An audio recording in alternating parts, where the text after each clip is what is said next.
이번 주 수요일 시할머님의 39주기 추도회가 있었어요. 예전 같았으면 일가 친척이 다 함께 모여 예배를 드리고 음식을 나누었었겠지만 올해는 사회적 거리두기를 해야 하는 관계로 시부모님과 두 분 형님과만 추도 예배를 가지게 되었지요. 큰 형님의 손주가 두 돌이 지난 아이인데요. 그 아이가 신생아였을 때 기저귀가 젖으면 갈아달라고 울고, 배가 고프면 따뜻한 우유를 달라고 울고, 잠이 오면 안아달라고 우는 모습을 본 적이 있었어요.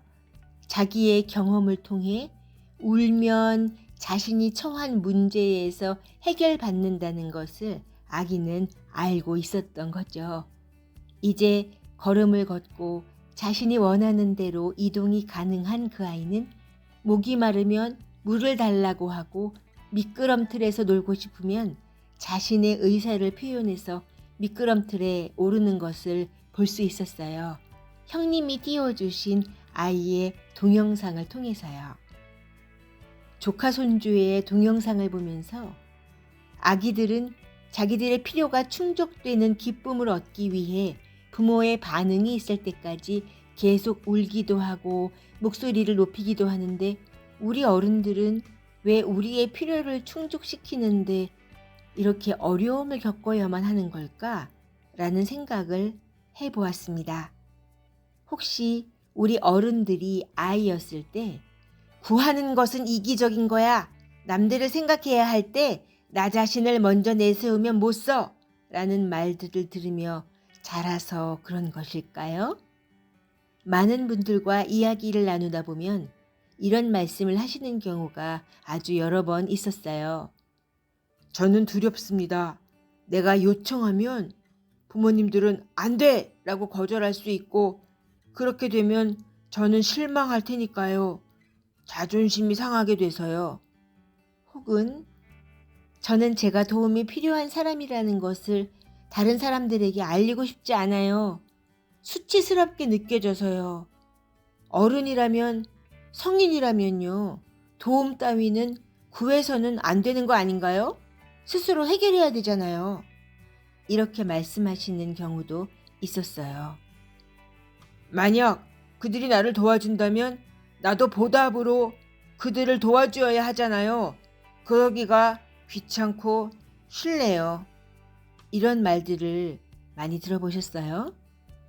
우리의 필요를 다른 사람이나 아버지 하나님께 나누지 않을 만한 그럴듯한 이유들로 내세우는 이야기들이지요. 참으로 많은 사람들이 자신에게 필요한 것이 무엇인지조차 알지 못하거나 우리에게 필요가 있다는 것조차 깨닫지 못하고 있어요. 그러나 성경은 우리가 아버지 하나님께로 갈 수 있으며 그분께서는 우리에게 모든 필요를 채워주실 뿐 아니라 지혜를 주신다고 말씀하고 있습니다. 여러분 가운데 누구든지 지혜가 부족하거든 모든 사람에게 아낌없이 주시고 나무라지 않으시는 하나님께 구하십시오. 그리하면 받을 것입니다. 야고보서 1장 5절 말씀. 우리 가운데 어떤 분은 우리가 말 한마디 하지 않아도 아버지 하나님께서 자동적으로 우리의 필요를 채워주실 것으로 생각하고 있는데 필요가 채워지지 않아서 큰 실망을 하고 계신 분도 있을 거예요. 물론 아버지 하나님께서는 우리의 필요를 분명하게 다 알고 계시죠. 마태복음 6장 8절을 보면 그러므로 그들을 본받지 말아라. 하나님 너희 아버지께서는 너희가 구하기 전에 너희에게 필요한 것이 무엇인지를 알고 계신다. 하지만 성경은 하나님 아버지께서 여전히 우리가 하나님 아버지께 구하기를 기다리신다고도 이야기하고 있습니다. 요한복음 16장 24절 말씀. 지금까지는 너희가 아무것도 내 이름으로 구하지 않았다. 구하여라. 그러면 받을 것이다. 그래서 너희의 기쁨이 넘치게 될 것이다. 왜 우리에게 구하게 하셨을까요?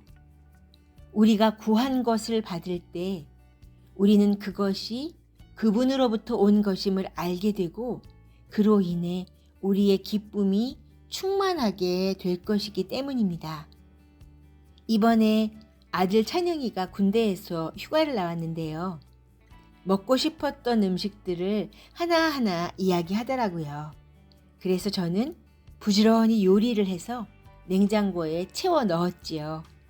찬영이가 엄마, 이 불고기 내가 지금 먹어도 되죠? 라고 물으면 나는 그럼 이라고 말하고 흐뭇해 했어요.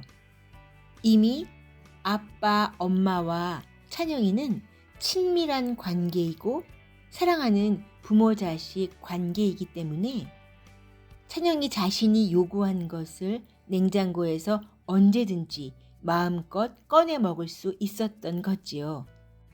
그런데 만약 그 아이가 엄마, 냉장고 안에 있는 이 음식들을 제가 먹어도 되나요? 하고 재차 물으면서 아주 조심스레 허락을 받으려 했다면 아마도 저는 깜짝 놀라면서 이상하게 여겼을 거예요. 아들 찬영이가 엄마인 제가 자기를 위해 준비한 것들을 기뻐하며 먹을 수 있다면 그 아이는 행복할 거예요. 배고팠던 자신의 문제가 해결되었기 때문이지요. 아들이 우리 집 냉장고 안에 있는 것이면 무엇이든 다 먹을 수 있는 것입니다.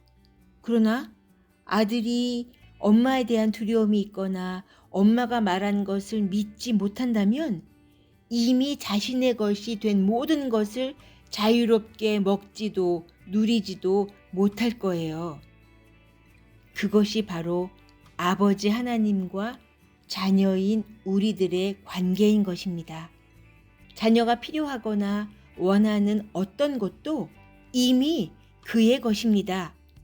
하나님의 자녀인 우리는 그리스도와 함께 유산을 상속받은 자들이기 때문이에요. 우리의 아버지께서 가지신 모든 것은 우리들의 것입니다. 시편 50편 10절에서는 숲속의 뭇 짐승이 다 나의 것이요 수많은 산 짐승이 모두 나의 것이 아니더냐? 라고 말씀하셨고요.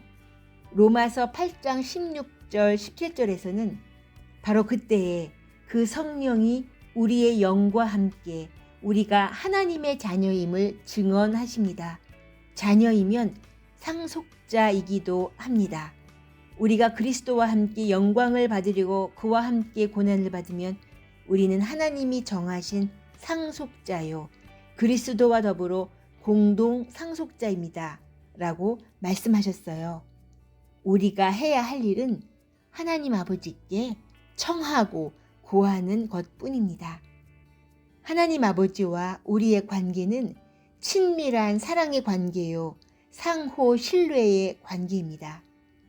사랑하는 청년부 여러분 모두 망설임 없이 마음 깊은 곳으로부터 하나님의 마음을 확신하면서 하나님의 사랑에 의지하시길 바랍니다.